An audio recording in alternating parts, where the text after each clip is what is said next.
Reuben, Gleepin, Gloppin, Glopin. Super fast tortoise in the show, drinking coffee, wishing you all well, because life is swell. Super fast tortoise.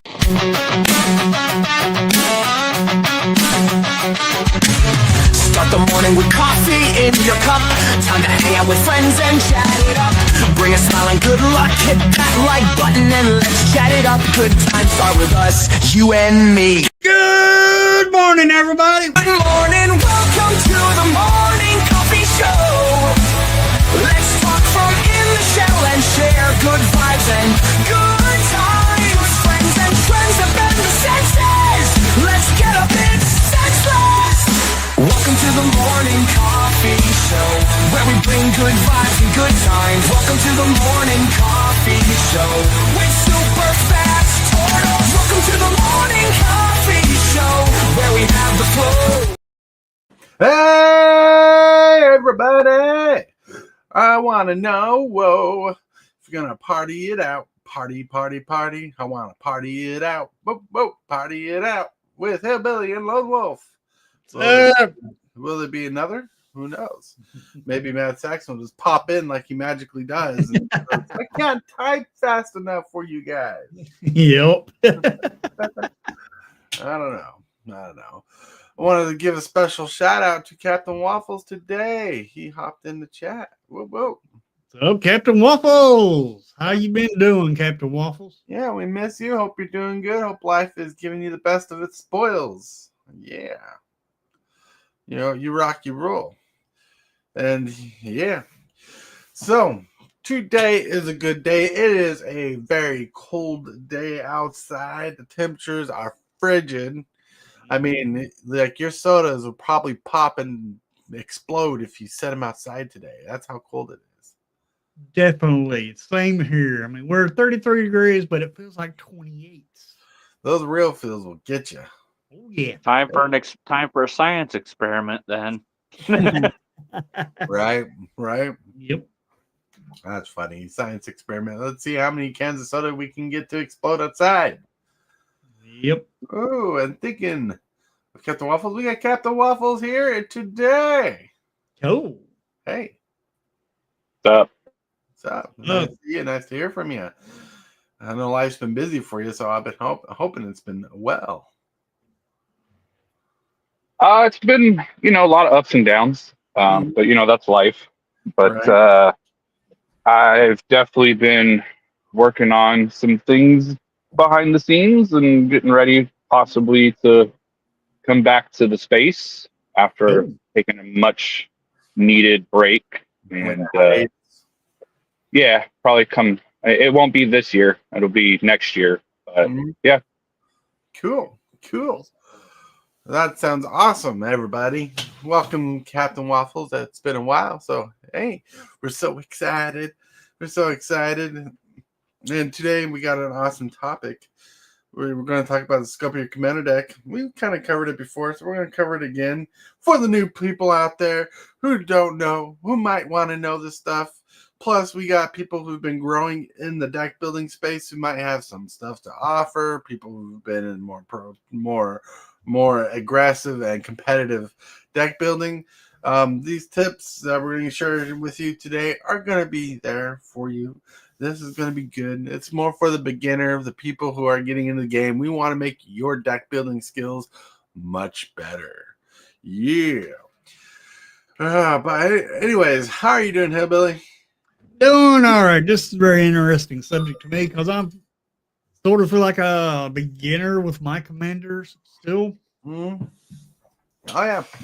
So one thing that's been on my mind recently is your deck building skills are lacking in Commander, and the reason why is because you're such a standard head. You play standard so much, you only think of standard decks. Like, you build good standard decks, Yep. So your brain's wrapped around the standard decks. Well, hopefully today we can kickstart your standard brain into a Commander brain. Yes.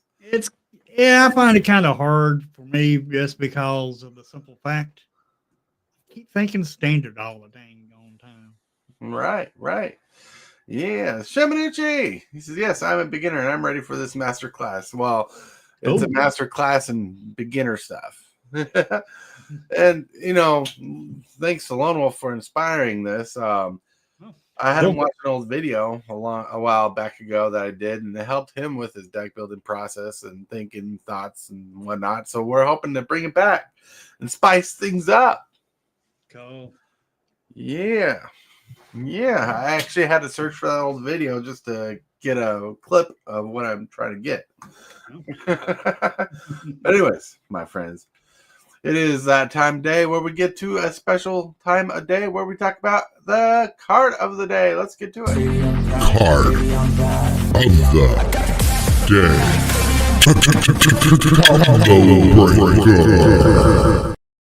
Card of the day is called Drag to the Roots. Ooh. I picked this card because we want to drag you to the roots of deck building so you can start growing. But this is a good removal spell from Duskmourn, my friends. Duskmourn. Yeah. Yep.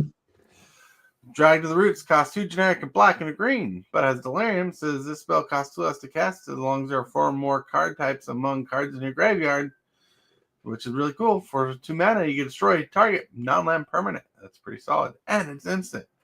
I need a copy of this card, everybody. I do. Yeah, I wouldn't mind having a copy of this. I got a deck for it. Oh, yeah. That's a really good card. I mean, a 4 mana destroy target non-land permanent is not horrible at instant speed, but if you have Delirium, 2 mana destroy target non-land permanent is amazing. A non-land permanent is a planeswalker. It's an artifact. It's a creature. It's an enchantment. It's anything you want it to be. You can even destroy your own battle. Mm-hmm. Yeah, that's definitely an auto include in any green-black commander deck. Mm-hmm. Yeah, it's pretty chill. It's chill-tastic. And it's funny because I forgot this card existed, but I typed in Roots because I was looking for another card, and this popped up. I'm like, this is a better card than what I was looking for. So, Were you looking for Insidious Roots? yeah. How did I know? Because you're smart. You're smart. But with that, my friends, we're going to roll on to the picture of the day. Reading the card explains the card. Yes. Especially when it comes to removal spells, everybody. Yep. When you read the card, explain the card, all that fun stuff. One thing you want to do when you're using removal in your decks is make sure you know what's happening on the board because your opponents might have hexproof, ward, or something. So keep an eye on reading the cards all the time. Yep. Yes. Part of the playing commander is understanding the board state completely. Right. And sometimes like when I was doing tournaments, I'd write down board states or memories of when I got to look at my opponent's hand or what cards were in their hand and write them down. Taking notes is fine. It's fine. You can take notes of the board state and stuff. You can make little notes to remind you of triggers and stuff like that. Yes. Well, also, my little judge tidbit here, you can always ask your opponent too. They cannot falsify or misrepresent board state. That's true. That's true. That's very true. You could always ask. And yes, asking is important because like I normally ask what's on their board state, but sometimes one thing they don't have to answer very much. Well, at least people think they don't. Is if you know a card in their hand because they revealed it, sometimes you have to write it down because you don't get that information all the time.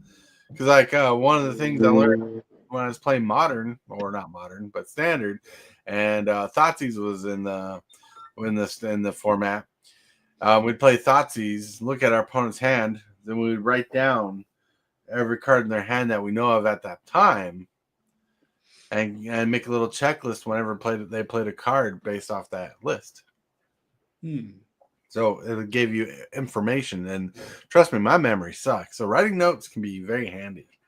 Yeah, and to counter on that, there's 3 types of information in Magic. There's known information, there's hidden information, and then there's the one in between. So, like when you Thoughtseize somebody, you write down cards. Say you don't write the whole name, like you write Baborgamos, right? Right. There's multiple Baborgamos out there. But if you can describe the one you're trying to name, Mm-hmm. that's like that middle one of like, they don't have to tell you the name of it, but as long as you can describe it correctly, then it becomes an understanding of implied information. That's good. Yeah, because I remember that. I remember what you're talking about because someone did that because they were running 2 Baborigmoses in standard at the time. And he said Baborigmos, and the guy got away with being able to say, well, you didn't name this one, so I thought this one. So, yeah, so rulings are important on that part, for sure. Can you imagine having multiple cards in standard or in a format? Jeez, modern, legacy, commander. How many stuff do you need? Hey, awesome. If someone thoughtseize you and ask again 3 turns later, hey, what was the red card in your hand? Again, you don't have to say, right. That's why taking notes is very important on that part. Appreciate the comment for sure. Yeah. Interesting. That's right. That's an interesting fact. Because it's like triggers. Like, for example, if you have a card that has a May ability on it, and someone misses that trigger or that activation or whatever, well, trigger in this case, if they miss that trigger and it's a May ability, they can't go back and fix it because it was a May ability. They had the chance to activate it or use the trigger, but since they forgot about it, they can't go back. Where some cards have abilities that have to happen, and that's like that says do this at this trigger, and it happens. They can go back and fix that. So reading the card explains the card that way too, because sometimes a missed trigger can end games for someone. So correct me if I'm wrong, but I do believe that every May trigger in the game is a beneficial trigger. Yes. And that's why you can miss beneficial triggers, but you can't miss detrimental triggers. Right. I believe that's correct. Because I don't think there's a detrimental trigger, as you say, that's a May ability. Like you don't get a card that says target player may discard a card. You don't get that. But when it's beneficial, like you can have a card that says at the beginning of your upkeep, you may discard a card. That would be beneficial because usually there's something attached to it. Right. Yeah. So good thing, man. Captain Waffles, you're on fire today. Thank you. All right, let's get past the picture of the day. And with that, we're going to get to a sweet little segment of the comment of the day or the question of the day. And today's question of the day is brought to you by TCGdude. You can check out his channel link in the description below. Heck, if you want to, Captain Waffle still has a link in the description below if you want to check him out for his old content that he has up. It's pretty interesting, pretty good stuff. Let's get to the question of the day. Hey y'all, TCGdude here, and today's question is, what is your favorite trading card accessory? Sleeves, deck boxes, maybe a holder for your deck boxes. What is your favorite TCG accessory? Ooh. What is your favorite TCG accessory? Deck box, sleeves, tokens. Heck, for all I care, one of my favorite things, it could be these little plastic containers for cards. You can have those dry erase tokens. You can have deck boxes. Which do you prefer the most? Playmats. Playmats is my number one.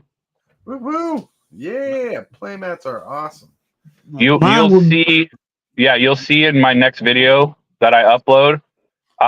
It's the aesthetics is completely different now where I'm filming, so you will see what I'm talking about. Nice.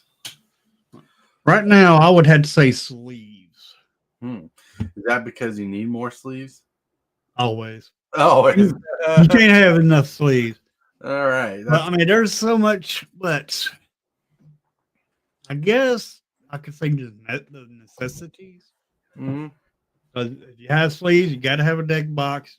I mean, play mat's not a necessity because you can just play on your kitchen table. Mm-hmm. But I mean, it can be good to have a play mat Mm-hmm. to play the game. You only need the necessities. I would consider sleeves and a deck box a necessity. Yeah, sleeves, deck box are a necessity, but they could be your favorite things. Like, Sure. for example, this is one of my favorite deck boxes. It comes apart, has a little drawer in it for some god-awful reason. I don't know what for. Dice, maybe. It's not big enough for tokens. That's one of my favorite deck boxes. I love the deck boxes with the window for your commander. I didn't know those existed until my wife got me one, and I'm like, that's really cool. What about you, Lone Wolf? I got two different answers for this because one is for necessity and one is for favorites. Mm. My favorites would have to be the deck. I might get these confused, but my favorite's probably deck boxes because it keeps my decks organized and everything, so I don't have to figure out where all my decks are at. Mm-hmm. But I think for me, the necessity, and this is based off my OCD, would be card sleeves because I cannot stand to play Magic without card sleeves. Card sleeves. Yeah, sleeves are important. Sleeves are important. I'm with HILLBILLY, a perfect sleeve, a Dragon Shield sleeves. That's right. Well, Don't be a fool. Wrap your tool. that's right. Well, I got something that's kind of a shill, but I really like them. I really like it. But customized tokens. Mm-hmm. Those are one of my favorite things at the moment. Simple as that. Like I've been getting into the idea of customizing things, which one of our channel goals is to earn $300. So I can either get 4 hats made and give away a couple of them, or get pins made and give away those. So I right now I'm into customization. So customization of things, like if I can get a customized deck box, which I can if I have the money, I can get customized deck boxes. Cool. So right now customizing. My favorite things, tokens right now, because those are the most customized things I got right now. Ooh, but with the question of the day out, let's get to the topic of the day. The scope of your commander deck. What is the scope? Lone Wolf, do you want to care to try to explain the scope? I actually don't entirely know what you mean. But you watched the video. You know how long ago that was? Only a couple weeks ago. All right. The scope of the scope of your commander deck building is all about knowing proportions and having an idea of proportions. Like, the reason why I call it scope is because, like, say you're going hunting or target practice, you look through the scope and you're looking at the numbers aside, and you're always trying to get to the target in the center as best you can, even knowing there's a difference altercation between the scope and the tip of the gun, right? And you're always trying to equal those out. And you're trying to equal it out so you can hit your target the best you can. So that's why I call it the scope, because when you're designing the deck, you're trying to hit your target, the specified basic deck, the best you can. I hope that made sense. Or I'm just a lunatic. But with that, let me pull up this little graphic here of what I mean the scope. So I just edited this today. That's why the last words are not capitalized all the way through. The scope is telling you the numbers of cards you want in your deck with the variations. And this is for newer beginner deck builders, saying in your deck you want this amount of stuff and you want this amount of stuff.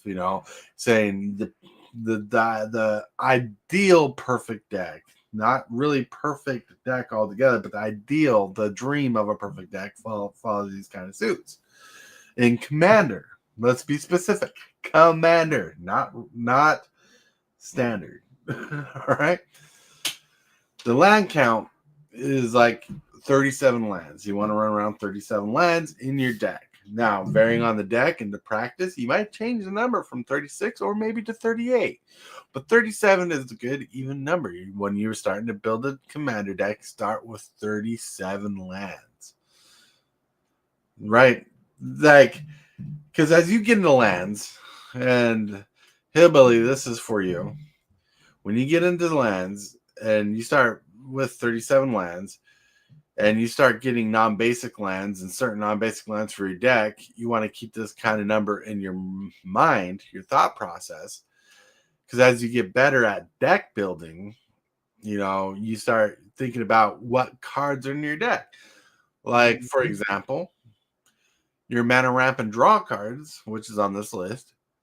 You want to kind of put a focus on your lands to get those mana ramp and draw cards played early as possible. So if you have a lot of blue-green mana ramp and draw cards in your deck in a 3 to 4 color deck, you're going to put a focus on those mana ramp and draw card spells so you can cast them and fix your mana and draw those cards. Same with removal spells. The third option on here, removal spells. When you're fixing your land count, you want your 3 main colors of your deck to focus around the removal spell. So if you like in black, green, blue, like Sultai, and let's say your Mothman deck, say most of your mana ramp and removal spells are black, green, you're going to want to put an emphasis on that black, green in your land count. Because your mana fixing will fix the third and fourth colors of your deck. That's why it's important to get the mana ramp and draw cards fixed around your land. Richie Dubs, sup, fellas? President. What's up? Richie Dubs, long time no see. Glad to see ya. Ooh, Hillbilly, what did you do?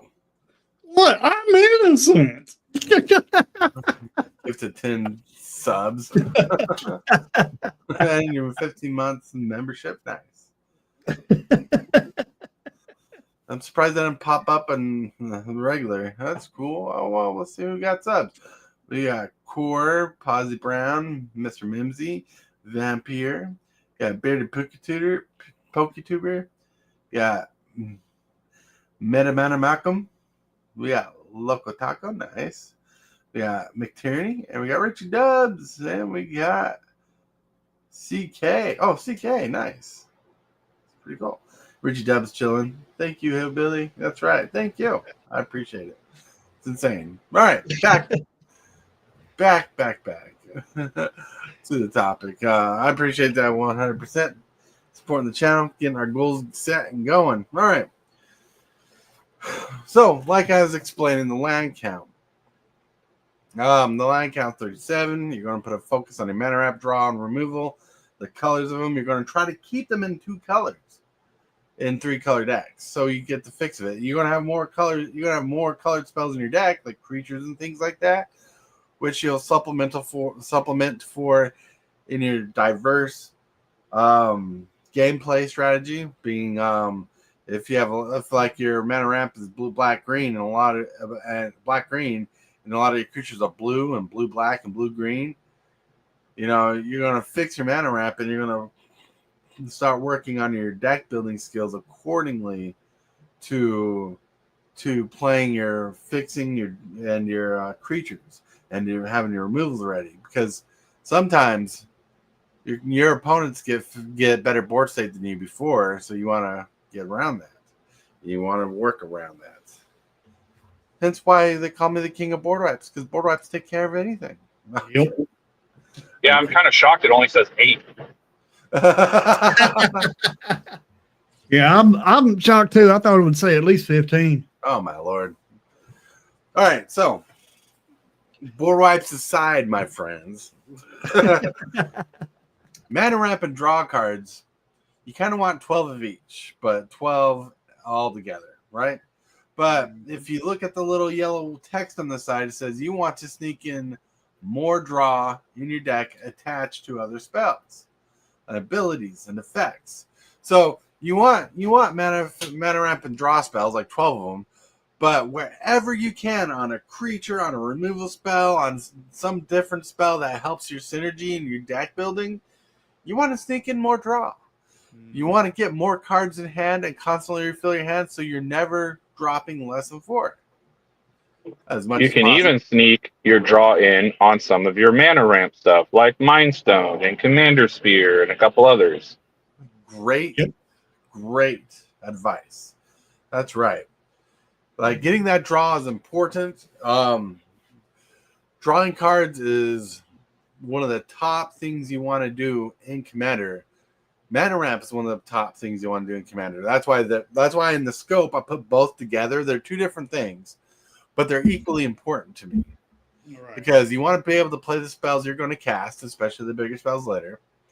You want to draw the cards, so you constantly get those cards in your hand. Sometimes you get more land in your hand and get through pockets and stuff like that. Drawing cards is very effective. And a good card, if you have lots of lands in your hand and you're in blue-green, is Spiral Growth, because you get to draw a card and put a land into play. Yeah, that's good. The growth spiral. Yeah. Yeah. Same difference. No. You know how your brain hears something and it fixes it automatically. Yeah. Yeah. But removal spells. So people I play against are new players. Like newer players, I noticed don't put a value on removal spells. Right? Like newer players just don't. They want to play the big, splashy, fun spells. They want to play this spell. They want to play that spell. But they don't think about playing removal spell because they're thinking about all the cool other spells they want to play. They want to play this 10/10 creature. They want to play this card that makes like infinite treasure tokens, basically. Or they want to play something that gives all their creatures haste.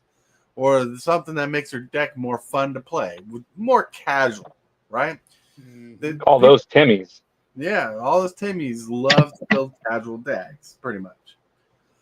But removal is very important. And you need a broad amount of removal. Like I say, removal spells, and you're going to think creatures, right? You're going to think creatures. Removal spells remove creatures.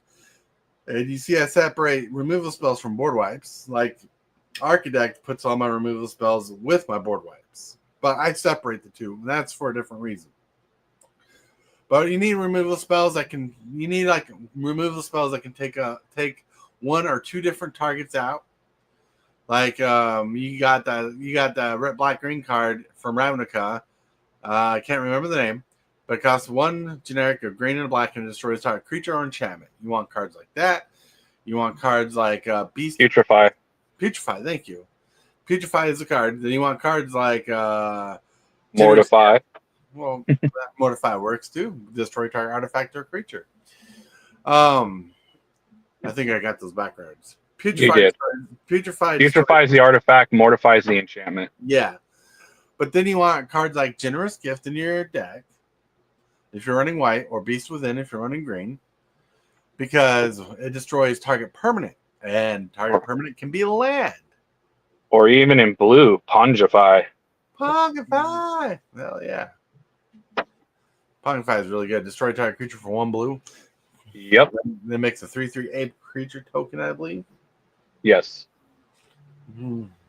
Or even like module spells where it's like choose one or more. Like you can, like I can't think of one off the top of my head all of a sudden, but there's ones out there that like the charms. Okay, the charms will say like Esper Charm is draw 2 cards, lose 2 life, destroy target enchantment, or I forget what the last effect is. But those module spells help too because they're not just a dead card in your hand at any given time. You can utilize them for any aspect of the game. Right. So, but they also act like a removal spell. Right. So removal spells that are modal spells that have different abilities are solid for sure. Because there's not always time you need a removal spell, but sometimes you need to exile a player's graveyard. Like Rakdos' charm. Rakdos, yep. Having modal spells on removal spells is solid. And which removing a graveyard is like a removal spell too, because if they're playing a reanimator strategy, now you've eliminated a big theme of their deck. Oh yeah, and kind of think about it, which deck doesn't play from the graveyard anymore? So many cards have so many decks having ways to get stuff from the graveyard. So keep an eye on that graveyard with a removal spell, even with a land like Bajuka Bog, is a smart idea. Mm-hmm. Yeah, it's pretty solid. And in your removal spells, you want about 10 removal spells in your deck, but 10 removal spells is about the average number. People normally go for 12 to 14 removal spells, but also like Mana Ramp and Draw, they try to attach it to other cards with different effects, which Waffles was talking about on modular spells, those spells with multiple abilities, because, you always want to be flexible with cards in your hand, People try to attach more with other spells, abilities, and effects because sneaking it in gives you more control, more average of the game. Yeah, it keeps it going and flowing. Removal spells are important. Go ahead. What? I said, yep. Yep. And another thing that could be also, so there's other things that are like pseudo removal spells. yeah, So like a bounce spell can be a removal spell, especially if you use it on a token, because the token will cease to exist. right. Also, a removal spell could also be a fight spell, where you have one of your creatures fight another creature to kill something. Oh yeah. Or even just the fact of like you can have a removal spell that acts as a counter spell, Right. to eliminate certain things in the game. So that realistically, you can make this as complicated as you want it to be. Mhm. But as we were saying, like removal spells aren't just something that kills something. It's also something that could return something to the hand, return it back to the library, all kinds of different things. What you're doing is removing the threat from the field. Right, from the battlefield. Get rid of it, stop it. And there's a lot, yes, there are a lot of different kind of removal spells. And that also depicts what a removal spell is and what color you're in. Blue is counter spells and bounce spells. White is blinking effects, which is good for tokens and stuff, but you got stuff like Banishing Light, which are enchantments that remove creatures from the play and so on and so forth. One of the things you want to do with the removal spells is know your color's removal, right? And theme it around your synergies. Like one of my decks, my enchantment deck, all my removal spells are all enchantments, because of synergy. But you can do different things. Like for example, sometimes it's fun to go with synergy or theme. Like in my Jurassic Park deck, and I always talk about this, I run Generous Gift in my Jurassic Park deck because John Hammond in the book had a little caged elephant he would showcase as he sold Jurassic Park to people. Yeah. Steven Reckon. This is my scope. 38 lands, 2 board wipes, and all decks minimum that I consider the theme. I'm going for it. I'm filling as much card draw and ramp that I can fit. It supports my main theme. That's a good way to look at it for someone's personalized deck preference. Yep. For sure. Yeah, I mean this outline you have is a very generic, like basic starting point. Like this isn't like this is how you should build every deck, because realistically, like I said, you can make this as complicated as you want. This is a very good start for people who are beginners who don't really know what they should be doing if they're trying to build one on their own rather than buying a precon. Right. Or even if they buy a precon, they can lay it out and do this and look at the layout of that precon versus this kind of basic guideline. Right. And they can mix and match as they go. But I mean, you get into some of these commanders, 37 lands is way too much for certain commanders. Actually, I think Urza, I played like 32 lands because I had so many mana rocks with like Mana Crypt and Mana Vault and all the other stuff that it was just too much land. So and then board wipes, some people play 4, some people play 15 like super fast, and then then with removal spells, it's like some decks don't play hardly any removal spells because they're trying to Voltron and the removal spells is just going to get in the way. They'd rather draw more and get the combos out online than worrying about what their other players are doing. Oh yeah. So yeah. Yeah, and you're very right about the Voltron deck. Like my strongest Voltron deck only has 2 removal spells in it and 2 board wipes. You know, because you're right. Removal in that particular kind of deck gets in the way of the strategy, the theme, and the draw. All right, let's see. For my alloy deck, stuck to vehicle mana rocks because being vehicles, they can be used to trigger alloys discovered. That's pretty cool. That's a good way to look at it too. Yep. All right, so my number one tip for beginning players, if you have not played Commander or bought anything for Commander or started Commander, don't. That's my number one tip. Don't. If you've already fell into the trap, well, my next tip for, like, let's say you've played like 1 or 2 games of Commander and you're trying to get into deck building and figure out the whole dynamic of like a group of like 4 people and trying to figure out how to maneuver who you attack and all this, go to your local LGS when they have a 2-headed giant sealed event. Mm-hmm. Because 2-headed giant will help you better prepare, because there's 4 players. There's your teammate and then the team you're facing.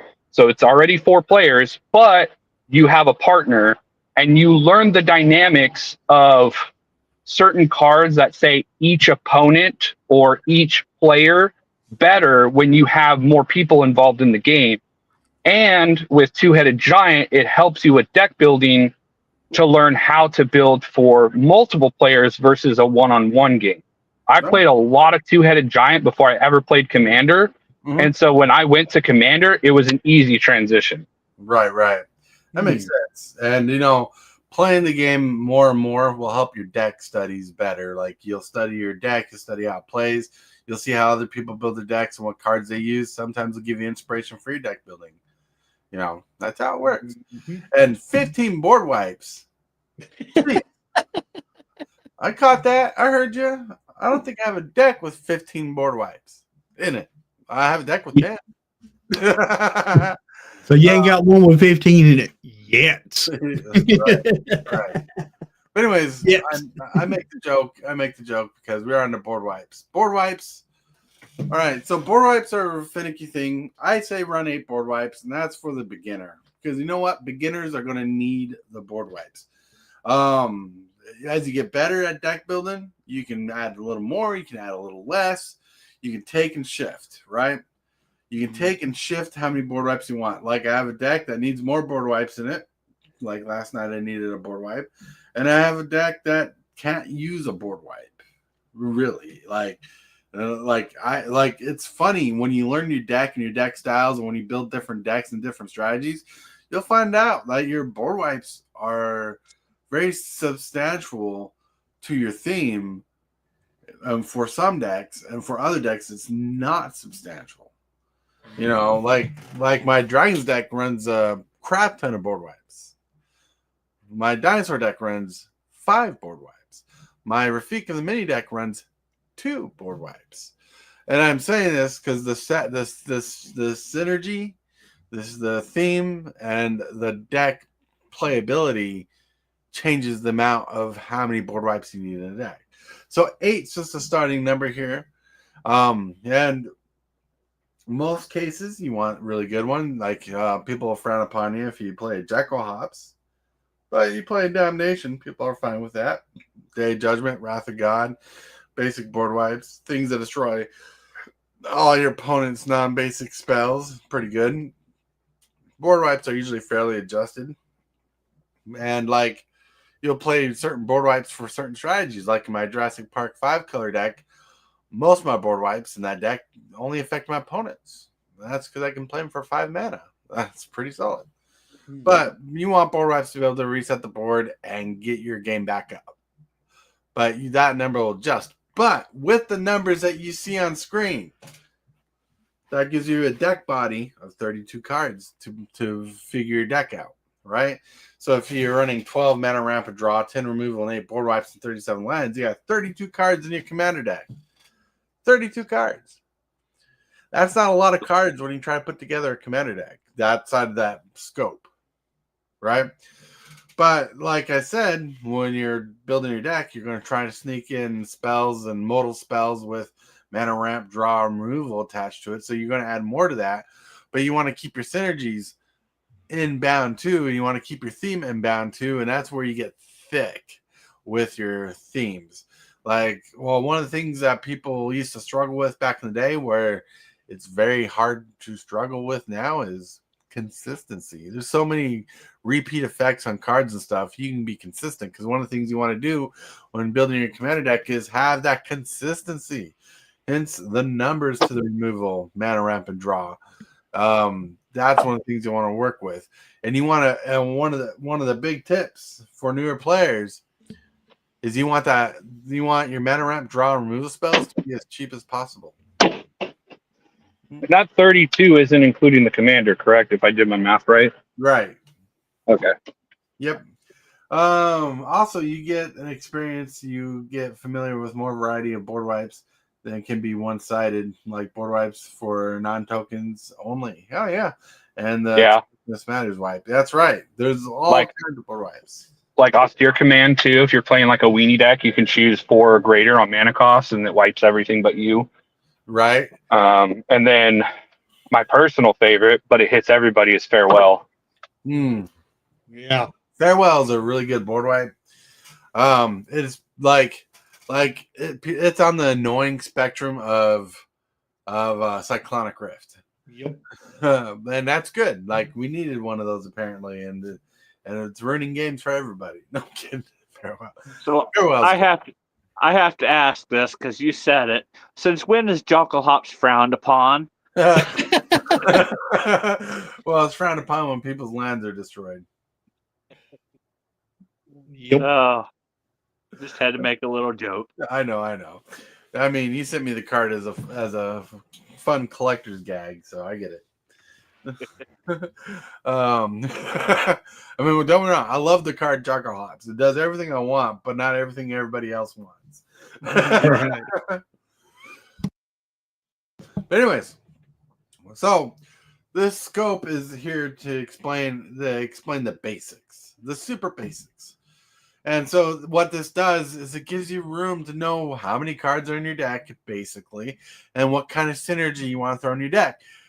Just to let you know, my friends, mana ramp draw is part of your deck synergy. There's 2 different types of synergy. You got deck synergy, then you got theme synergy. Deck synergy is how well your deck works together, right? And the theme synergy is how your deck synergizes with other cards for the theme of your commander and what your deck wants to do. Steven says you also want at least one answer to every type of permanent, if possible. Yes. Yep. And that's very, very solid advice. Right? Yeah. Also, like having cards that like return to dust, right? You can use it at instant speed for a 1-of, or you can use it on your turn at sorcery speed to hit 2 things. So being able to have that, it's not modular, but it's also like, hey, I spent my turn, but I got something extra.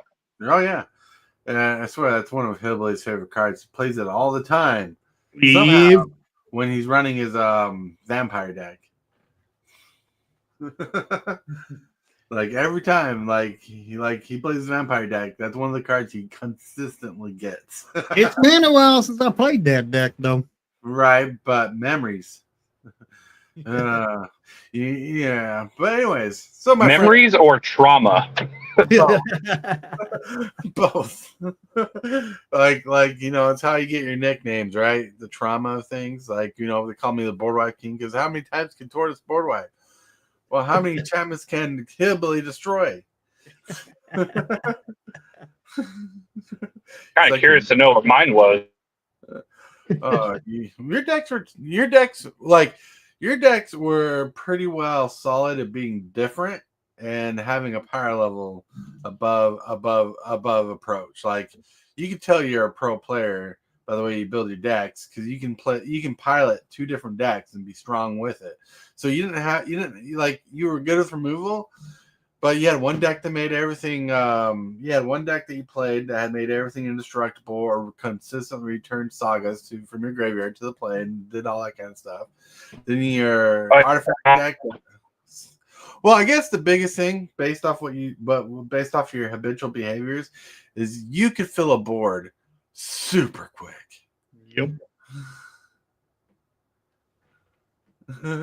Yeah, I like free spells. That's right. So like if you could do anything, you could fill a board super quick, That's just pretty cool. Which was the name? I remember there was that one game where it went where I was playing Urza, and I think it was like turn 3. I had like 15 permanents on the board, and Hillbilly's like, I have 2 lands in play. Yeah. 2 lands. I remember that. I was like, oh man. We're trying to get Hillbilly better at building decks and fixing decks. I mean, I felt bad for Hillbilly the other day, but it was funny. For me, it was funny. It wasn't funny for Hillbilly. But he had barely 4 lands and enchantment on the battlefield. He got wiped from the game. Yep. like it was funny for me because he always talks about getting rid of me on my games first. Right? He's gonna get you back for that, Tortoise. I hope you know that. Well, it's like that one time where I did 80 damage to him. Then like not even 2 weeks later, you do 1,000 damage to everybody. And I didn't have no part of that. I wasn't there. It's crazy. It's crazy. Well, sounds like I need to bring the deck back so when Hillbilly plays, I can do it again. No. No. Right. But yeah. So I like the Edgar Master Mechanist deck. It's not the best, but when it pops off, it's pretty satisfying and can look non-threatening. Yeah, so is a Hearthrell deck. I want to get a copy of that deck. But I'm too broke. Because Hearthrell looks fun. Like it's not very salty because you're sacrificing your own lands.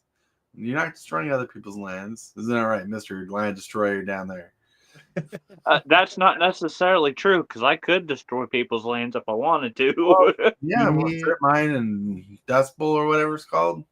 Well, it And comes Jungle Hop. And Jungle Hops. Jungle Hops, that's right. And that deck does come with a card that will destroy your opponent's lands. And it's a board wipe. Yeah, they do. Like, there's ways to get, like, it's always smart to have at least 2 ways to destroy a land in your deck.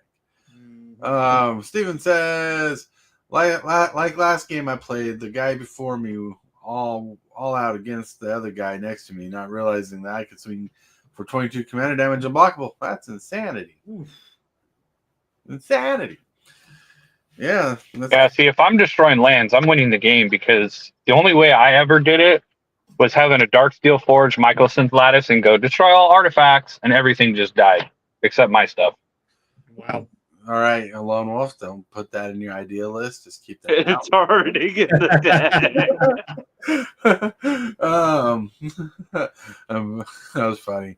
No, there are different ways. Like Enchanted Evening and Destroy All Enchantments is a fun way to board wipe too. Look at this. We were talking about deck building for beginners. Now we're talking about like crazy little combos that destroy your lives. Creates PTSD. But no, it's good. It's good.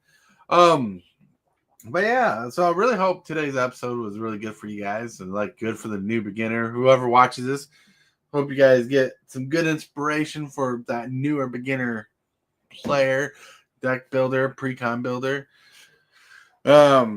Maybe next episode we'll talk about how to look at a commander deck because I always break up my decks into like the scope, and I always break my deck into parts to kind of see how a deck should play out. So that'd be interesting if I could do that. So here's my last little bit of advice for new commander players, and it's not satire this time. Right. Number 1, you're probably going to lose a lot, and that's okay because losing gives you growth.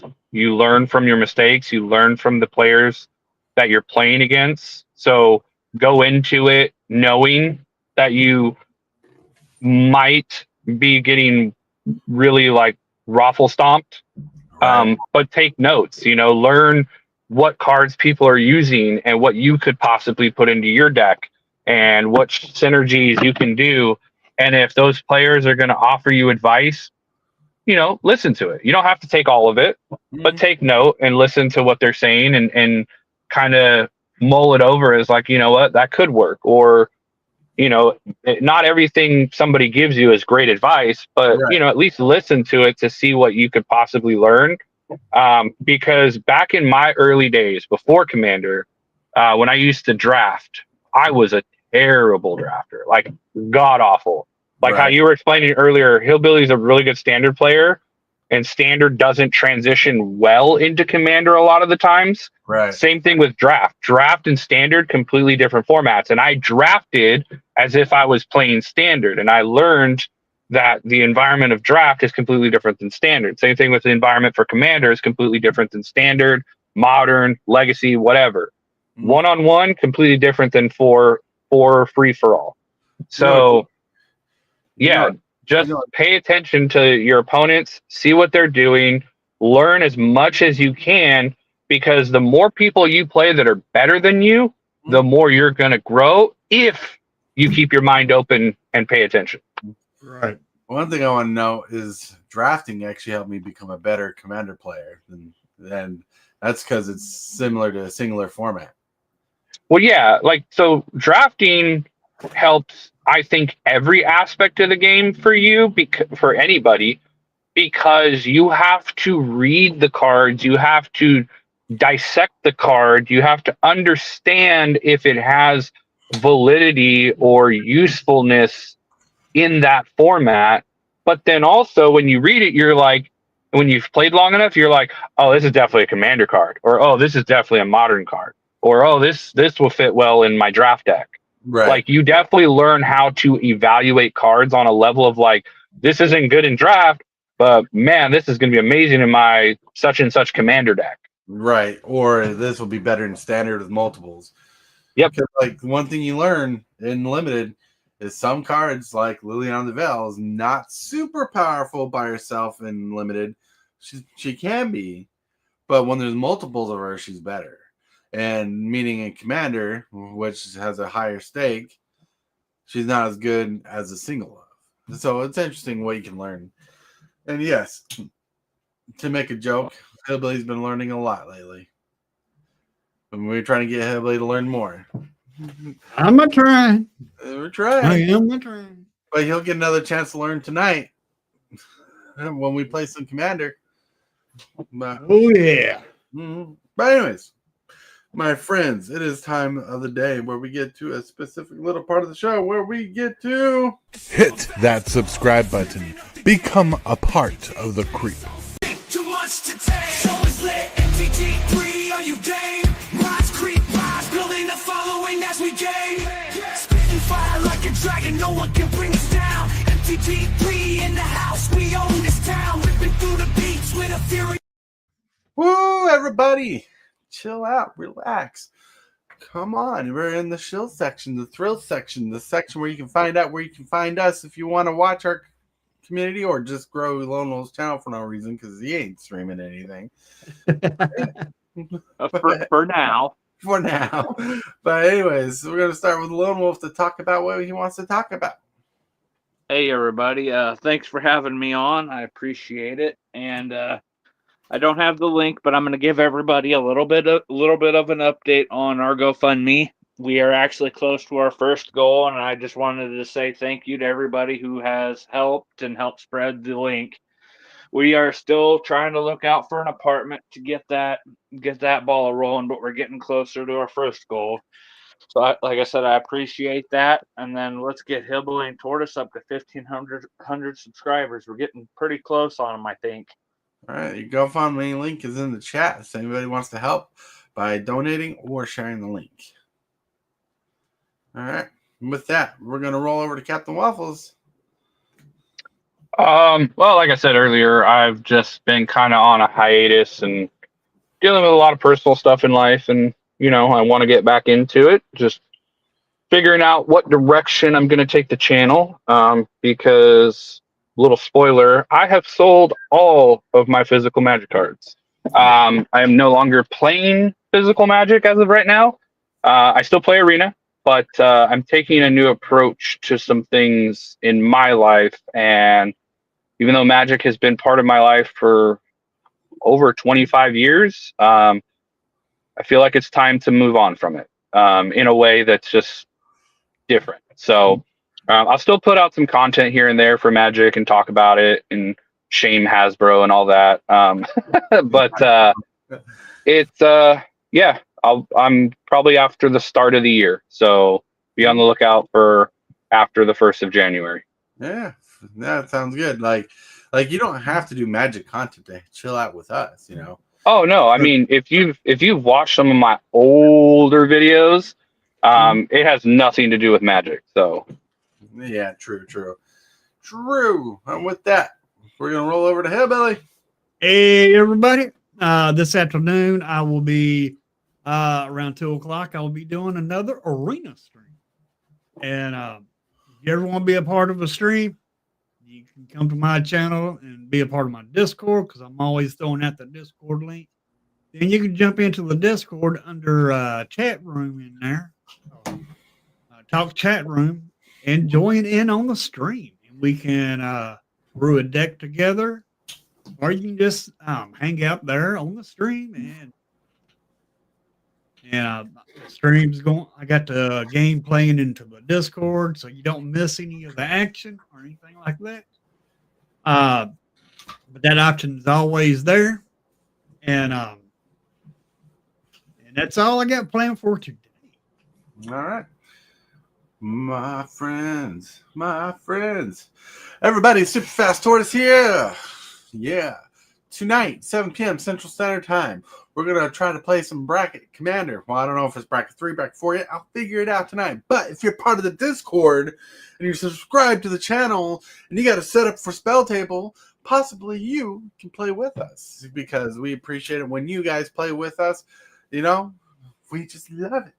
But we're going to have a blast, play some Commander. I have to select my Commander for tonight, try to get a thumbnail made. That's how I don't know what Commander I'm playing right now, but that's the goal. That's the dream. Play some Commander with good friends, good times, everything. So if you're part of Discord, hit me up. Let me know if you're interested. And hey, Or you could hit me up for that. that's right. You can hit on Hillbilly. He doesn't mind. just don't hit me. That's right. So with that, my friends, I want to thank you guys for watching, chilling out with us. Thank you for subscribing. Thank you for becoming members of the channel, Hillbilly. It's a little flashback. But anyways, I want to thank you, Hillbilly, Captain Waffles, Lone Wolf, for making this a great stream. And everybody in chat, thank you for engaging with us and talking with us. You make this channel roll. I want to thank you, channel members, for growing the channel the way you do. I want to thank you, channel subscribers, for growing the channel the way you do. You rock, you roll. I remind you that you are awesome. You are amazing. You are loved. Someone's thinking about you. And if you can, say and or do something positive for someone else today. You might be the change you need today. With that, my friends, we're going to go into the end credit stuff. I want to thank you, channel members of the channel, for supporting this creep the way you do. You are awesome. And you subscribers, everybody that subscribes, you're doing amazing too. Thank you very much for all that you do.